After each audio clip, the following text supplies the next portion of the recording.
다음 주 주일 10월 27일이 되면요. 한국교회 연합 예배를 드리고자 하는 그런 운동이 일어나고 있습니다. 그 목적이 무엇이냐 하면 포괄적 차별금지법을 반대하는 그런 목소리를 내기 위한 그런 모임입니다. 제가 원래는 설교를 그러니까 하나님의 말씀을 전하는 이 자리에서 하나님의 말씀이 아닌 그런 어떤 다른 부분들, 예를 들면 뭐 정치적인 부분이라든지 뭐 문화적인 부분들에 대해서 최대한 이야기를 하지 않으려고 합니다. 그러니까 말씀 가운데에서는 충분히 말씀 안에 담겨져 있는 하나님의 뜻을 여러분들과 함께 나누고 싶은 그런 것에 있어서 최대한 말씀을 준비하면서는 그런 성경 외적인 것들을 많이 제하고 있는데요. 한 주 앞으로 다가온 이 포괄적 차별금지법 제정 반대에 대한 이 예배 관련해서는요. 간단하게 좀 나누고 말씀 가운데로 들어가려고 합니다.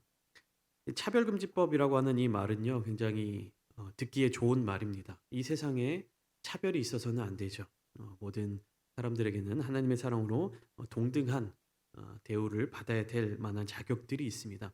근데 문제는 뭐냐면요. 그 앞에 붙은 내용이에요. 이렇게 포괄적 차별금지법이라는 것이 문제입니다. 저도 이게 정확하게 무엇인지를 몰라서 한 주간 열심히 좀 공부를 했습니다. 이것저것 보면서 유튜브 영상도 찾아보고 관련된 논문도 살펴보고 차별금지법이 제정되어 있는 그 과정의 역사들도 찾아보고. 근데 아직도 뭐 공부해야 될 게 많은 것 같아요. 일주일만으로는 이 법이 무엇을 의미하는지를 구체적으로 알 수가 없겠더라고요. 근데 중요한 사실은 무엇이냐면요. 이 포괄적 차별금지법에 대하여서 반대하는 것이 마치 차별을 하겠다, 차별을 허용하겠다라는 그런 태도를 갖는 것은 아니라는 사실입니다. 왜냐하면요. 우리나라에는요. 차별금지법이 이미 있습니다. 그러니까 어떤 차별금지법이냐면 개별적 차별금지법이 이미 우리나라에는 존재하고 있어요. PPT 한번 화면 띄워 주시면 요렇게 되어 있는데 잘 보이시나요? 그러니까 이미 개별적으로 우리나라는 차별을 금지하는 법안을 시행하고 있습니다. 양성평등기본법, 뭐 남녀고용평등법, 뭐 장애인 차별금지법 등등등 해서 한 18개 정도의 차별금지법이 이미 시행되고 있어요. 그러니까 우리나라는요. 법적으로도 그렇고 문화적으로도 그렇고 누군가를 차별하는 것을 용납하지 않는다라는 것입니다. 그리고 이 차별의 이유로 어떤 개개인에게 손해가 온다면 국가는 반드시 그것을 보상해 주고 거기에 대한 뭐 가해자들에 대한 처벌을 어 이행하고 있다는 것이에요. 보시면 장애인 복지법도 있고요. 아동 복지법, 청소년 보호법 쭉쭉쭉쭉 사회적인 약자들에 대한 보호 조치를 할 수 있는 법안들이 이미 제정되어 있고 시행 중에 있습니다.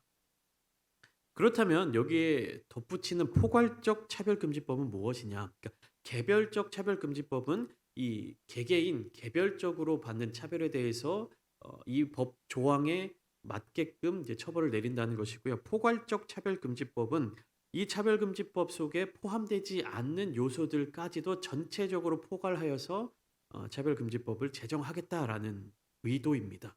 그러니까 여기에 18가지로 제정되어 있지 않는 사항 중에 그런 개인 중에 그런 단체 중에 차별을 받는다라고 여겨지는 그런 사람들이 대표적으로 포괄적 차별금지법을 주장하겠죠. 그러니까 우리가 포괄적 차별금지법에 대해서 동성애만을 다루고 있는데 동성애는 그중에 한 가지입니다. 그러니까 이 18가지 차별금지법의 내용 안에 포함되어 있지 않는 것을 포함시키겠다라고 하는 것이 이 포괄적 차별금지법의 중요한 내용 중에 한 가지인데요. 크게 세 가지를 이 차별금지법에 추가하려고 하는 시도입니다. 첫 번째는 뭐냐면 성적 지향입니다. 우리는 남자와 여자, 이렇게 성별은 딱 두 가지로만 갈라져 있다, 나뉘어져 있다라고 이해하고 있고 그렇게 믿고 있고 그것이 사실임에도 불구하고 자기가 성적 지향성을 추구하는 방향에 따라서 내 성을 내가 결정할 수 있다. 성적 자기 결정권이라는 이야기도 있고 내가 어떤 성적 지향성을 갖는 것에 대해서 나는 차별받지 않을 권리가 있다라고 주장을 하는 겁니다. 근데 우리나라는 성적 지향으로 인해서 차별하고 있지는 않죠. 왜냐하면 동성혼 뭐 사실혼 관계도 이미 지금 시행되고 있고 동성 커플 어 건강보험 혜택도 받고 있고 여러 가지 우리나라는 성적 지향에 대해서 차별하고 있지 않아요. 그런데 이것을 법적으로 명시하려고 하는 것입니다. 두 번째는 사상에 대한 것이에요. 내가 어떤 사상을 어, 가지고 있고 그것을 주장하고 그것을 발언하는 것으로 인해서 난 차별받지 않겠다. 사상은 굉장히 위험한 것이에요. 왜 그렇습니까? 우리나라의 사상이 아닌 북한의 사상을 쫓는 사람들, 주체 사상이라든지 그런 종북지향적인 사상을 가지고 있는 사람들도 그것을 다른 사람들에게 이야기하고 그것을 주장한다고 해서 이제 국가정보원이라든지 이런 데에 잡혀가지 않을 수 있다라는 겁니다. 그리고 세 번째는 종교적 신념이에요. 그 종교와 관련돼서 어떠한 이야기를 하는 것에 대해서 차별받지 않겠다라는 것입니다. 이 종교는요, 우리가 흔히 이야기하는 기독교, 뭐 불교, 천주교 이런 종교뿐만 아니라 어떤 종교까지 이해되냐면 통일교라든지 하나님의 교회라든지 이단들의 종교, JMS라든지 그들도 자신들의 종교로 말미암아 차별받지 않을 권리가 있다라고 주장할 수 있게 된다는 겁니다. 그러니까 이단은 잘못된 것이다. 사이비는 잘못된 것이다. 신천지와 같은 사람들을 우리가 비판하고 사람들에 대해서 우리가 뭐 같이 교류하지 않고 하는 것에 대해서 그 사람들이 이 차별금지법이 통과됨으로 말미암아 그 자기들의 이익을 주장하게 되면요. 그들의 뜻대로 움직일 수밖에 없게 된다라는 것입니다. 그러니까 포괄적 차별금지법이라고 하는 것이 상세히 들어가 보니까 굉장히 구체적으로 여러 가지 이야기들이 담겨져 있다라고 하는 것이죠. 근데 왜 우리가 이것을 깨닫지 못하고 있었느냐? 그 이전의 기록들이, 그 이전의 역사들이 어떻게 지나왔는지 알지 못했기 때문입니다.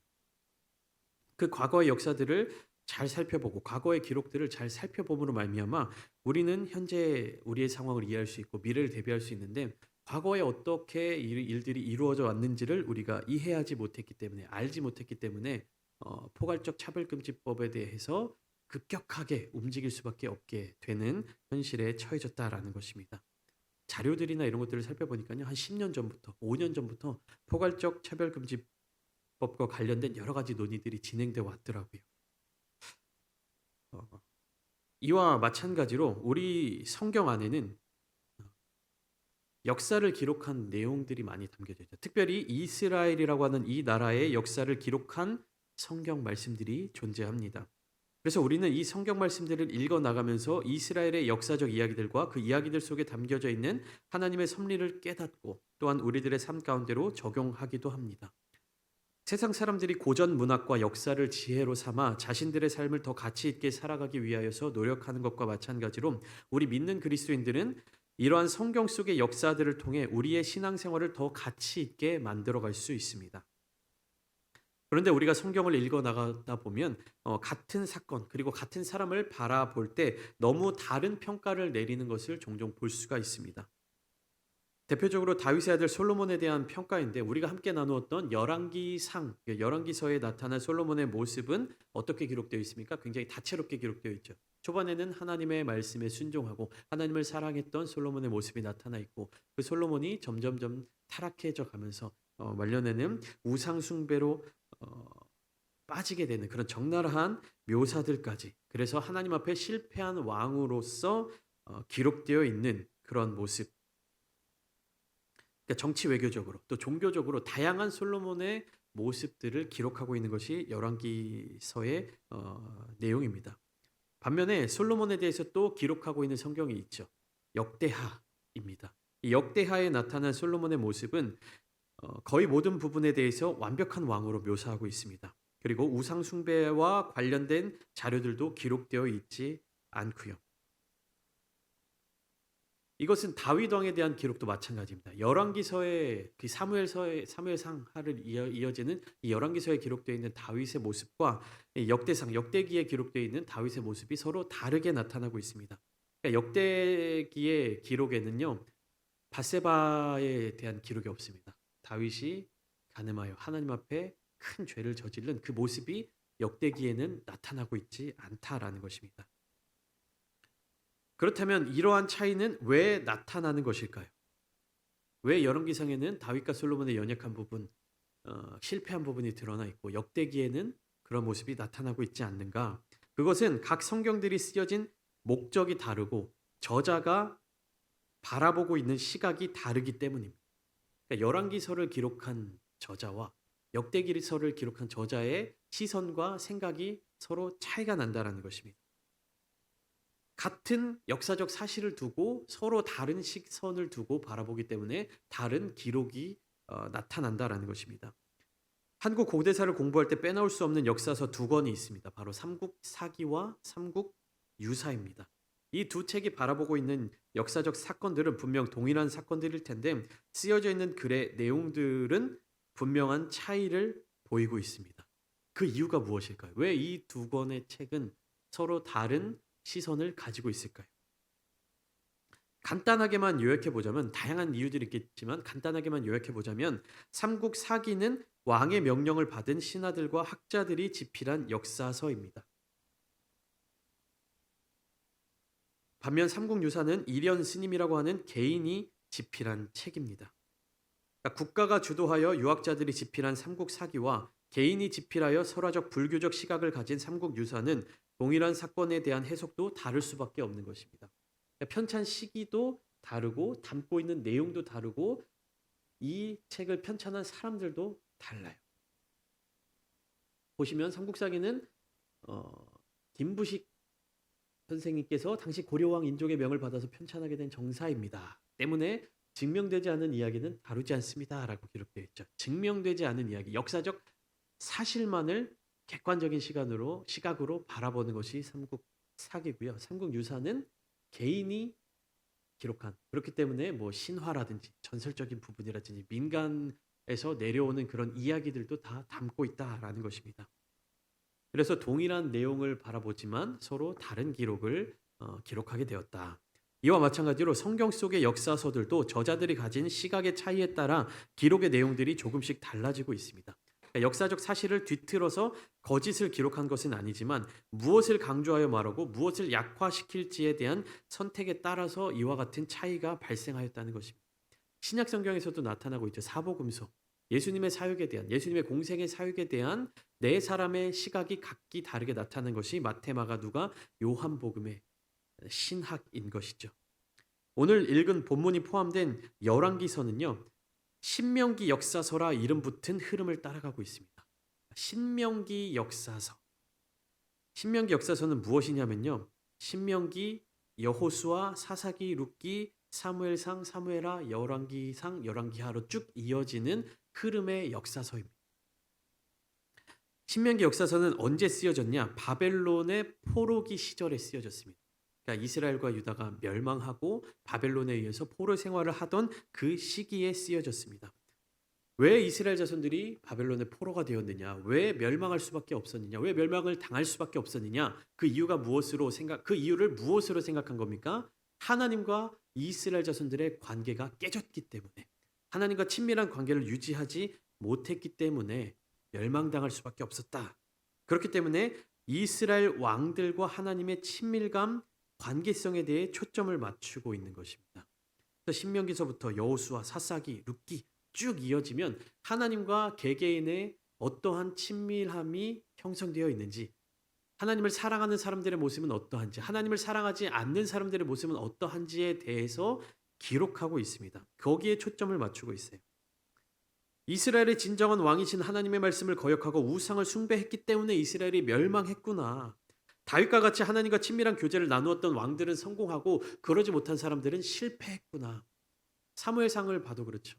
엘리와 두 아들과 같이 하나님을 두려워하지 않고 하나님과 친밀한 관계를 맺지 못한 선지자는 선지자적인 역할을 감당하지 못했구나. 반면에 사무엘과 같이 어려서부터 하나님을 알고 하나님의 음성을 듣고 하나님을 사랑하며 살아왔던 선지자의 모습은 이러하구나.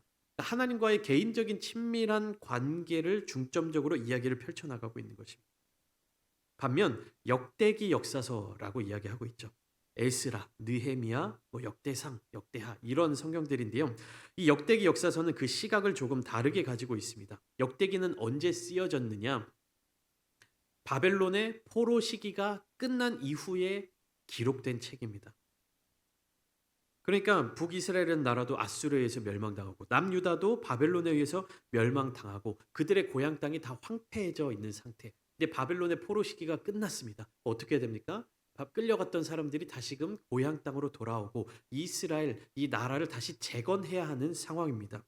근데 흩어져 있는 많은 유대인들, 흩어져 있는 많은 사람들을 한 곳에 모여서 한 뜻으로 그 힘을 모으기 위한 매개체가 무엇이 되어야 하는 겁니까?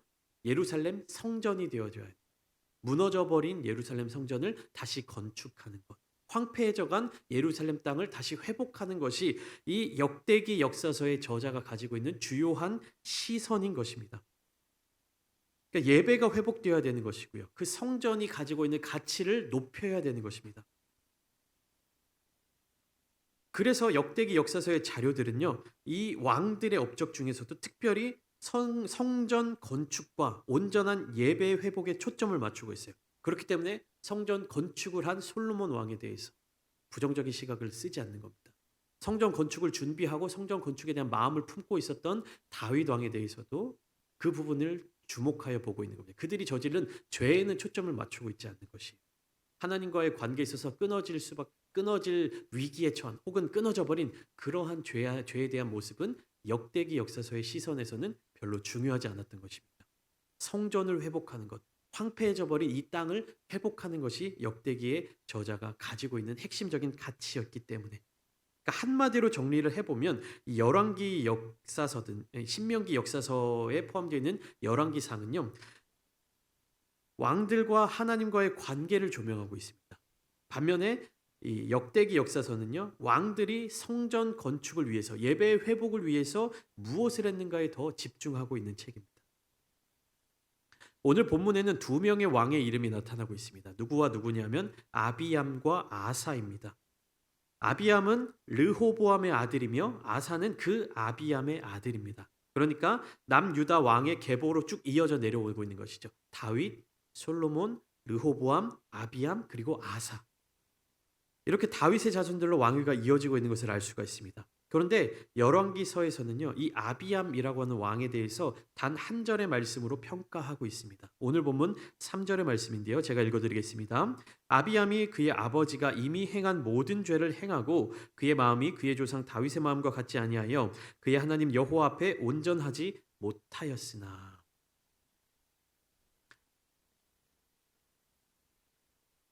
이것이 아비암에 대한 평가입니다.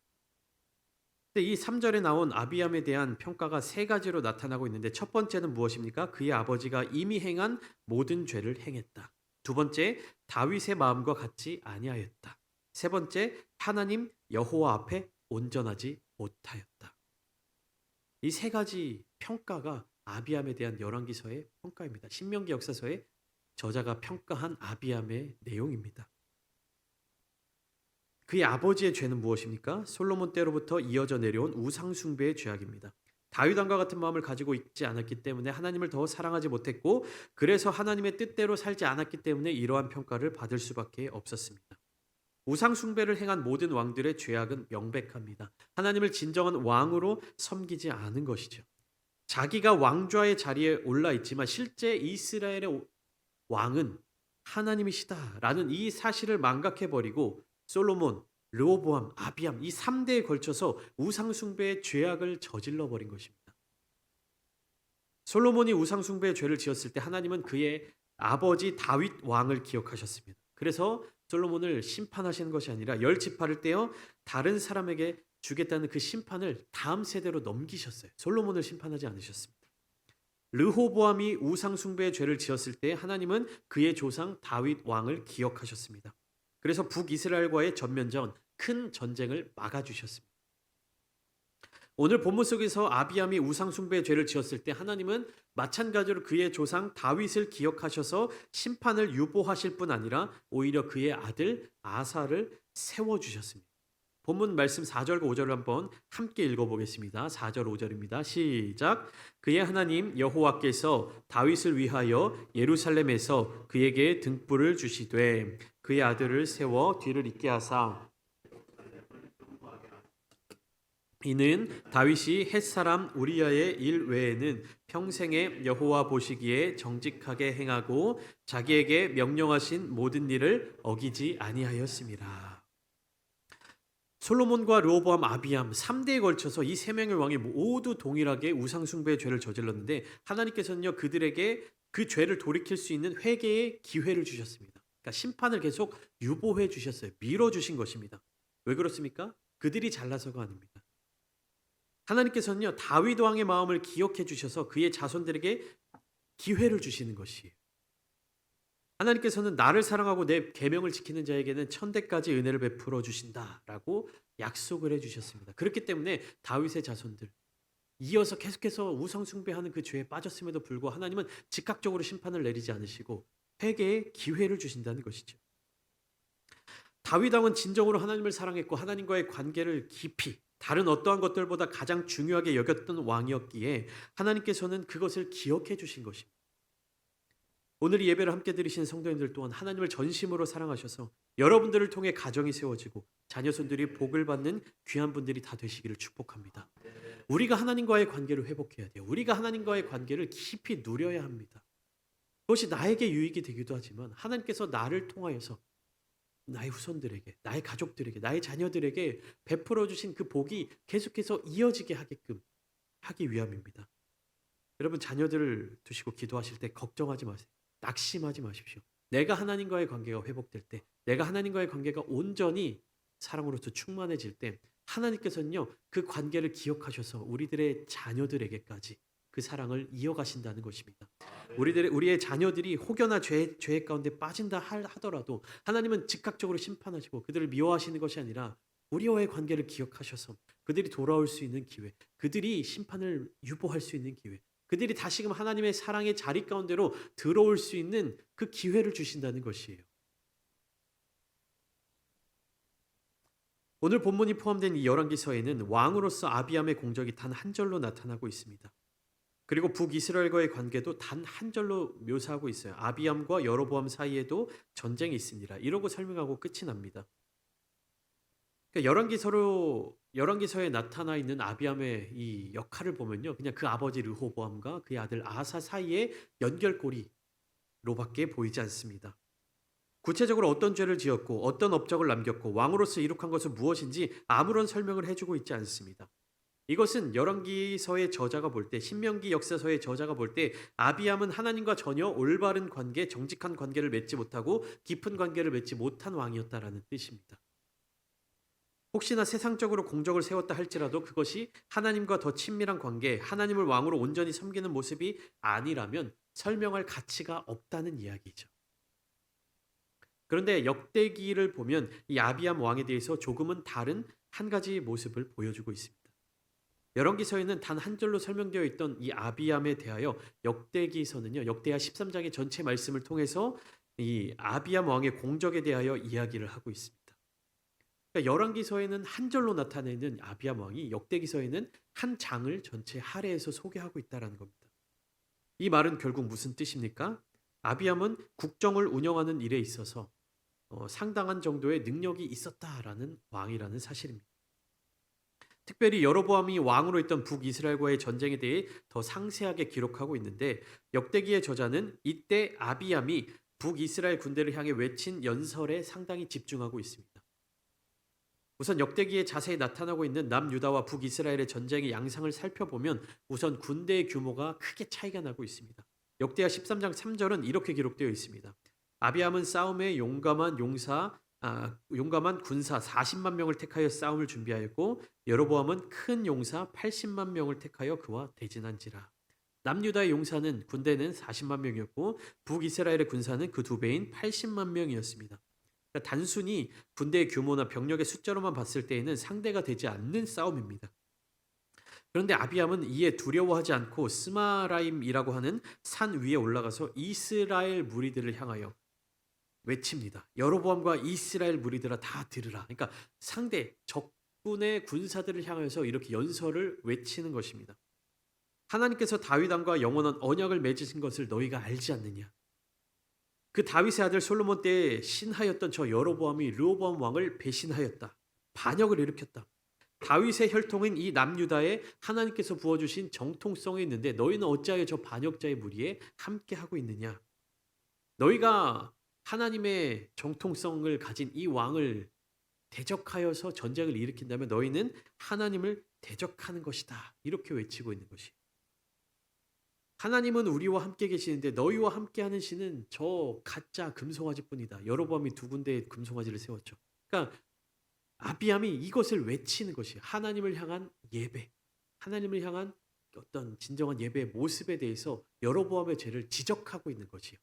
그래서 아비암이 잘했다라는 것보다 여로보암의 죄, 하나님을 제대로 섬기지 못하고 하나님을 향한 예루살렘에서 드려져야 될 그 예배를 여로보암이 막아버린 것에 대해서 아비암이 지적하고 있는 모습을 역대기서는 기록하고 있는 것입니다.